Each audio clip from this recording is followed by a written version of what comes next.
que a questão é a seguinte: a teoria do populismo, Francisco Verfora e todas essas teorias produzidas no pós-64, mas principalmente a teoria do populismo e a teoria do autonomismo da classe operária, também com Eder Sader, não o Emir, mas o Eder Sader, né?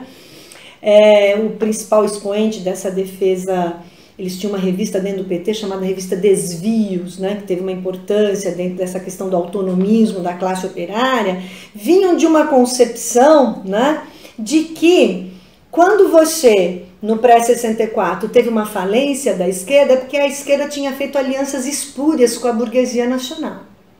Essa é a crítica petista da formação do PT nos anos 80, de uma intelectualidade, notadamente paulista, que fundamentou, junto com aquela coisa maravilhosa que é o grande nascimento do PT mesmo, que são todas as greves 78, 79 e 80, mais a teologia da libertação com as comunidades eclesiais de base, mas esse papel de uma intelectualidade anti-vanguardista, né, anticomunista, social-democrata, democracia como valor universal, colocando o papel menos da centralidade do trabalho, mais dos movimentos sociais, que parece ter uma grande, né, um grande apelo importante, era o que faliu o movimento operário no pré-64, do trabalhismo e do Partido Comunista, é que eles faziam alianças espúrias de classe com a burguesia.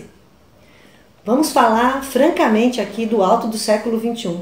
O que os governos do PT fizeram de alianças com uma burguesia nacional e internacional, diante da crítica que no seu nascimento faziam ao PCB, é brincadeira de criança o que aconteceu no pré-64 diante das alianças espúrias feitas pelo Partido dos Trabalhadores.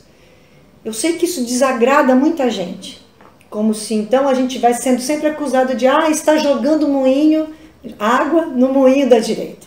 Quando a gente faz uma crítica ao PT, à Dilma, ao Lula, isso é uma questão dentro de nós da esquerda muito delicada, mas que a gente tem que dizer, porque foi exatamente isso que aconteceu. O que o PCB ou o PTB tivessem feito no pré-64, e merecem suas críticas, evidentemente, mas não como colapso do populismo, tem que ter muito cuidado com essa crítica, é exatamente, né, o mesmo ou piorado em termos daquilo que foi brincadeira de criança, o que aconteceu no pré-64, com o tipo de aliança que ficou explicitada com todo esse esquema do mensalão, do mensalinho, ou seja lá, de quais esquemas, né, da chamada corrupção do sistema que foram acionados pelo PT naquilo que significava a média e grande burguesia nacional e os acordos internacionais.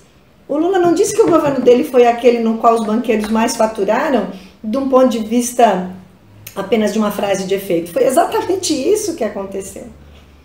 E por mais que você tente compreender o que significava isso, você não pode deixar de resgatar o significado do que, então, nós estamos nesse momento. Então, voltando à sua questão, este é um momento profícuo.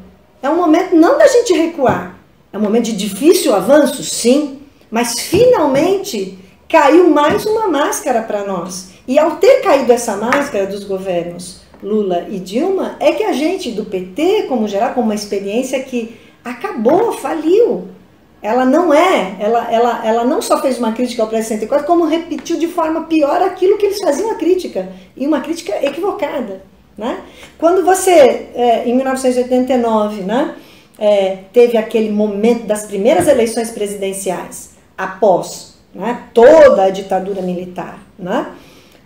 E você tinha 4 candidaturas que a gente chamava assim à esquerda, né, embora não pudessem serem chamadas de esquerda, que seriam Brizola, Lula, o Roberto Freire daquela época, né, e o Covas daquela época, daquele momento de 89, nós não podemos ser presentistas, temos que avaliar 89 no que era 89. Esses nomes que eu acabei de falar, no que eles eram em 89 também, inclusive o Lula, né, quer dizer, todo esse resgate histórico que é tão importante aqui para a revista Escrita da História, né. Aquele momento era um momento de união dessas 4 candidaturas contra Collor e seus, né, as séculas que significavam o velho. O Collor entrou como o novo, né, não houve possibilidade de um acordo ali Lula-Brizola, Brizola-Lula, no meu entendimento ali, né, na nossa leitura da época, que era a leitura do movimento ensaio, a gente propunha uma união dessas quatro candidaturas com Brizola à frente, né? E o Lula vindo, claro, como grande liderança, naquele momento era o Brizola, né?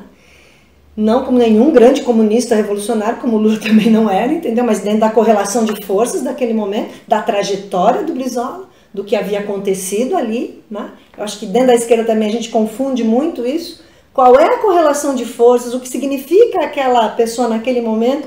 Eu era ali do ABC Paulista, naquele momento a gente propunha o voto no Brizola. Não votar no Lula no ABC Paulista em 89, que foi o meu caso, do meu grupo, era pior do que votar no Collor.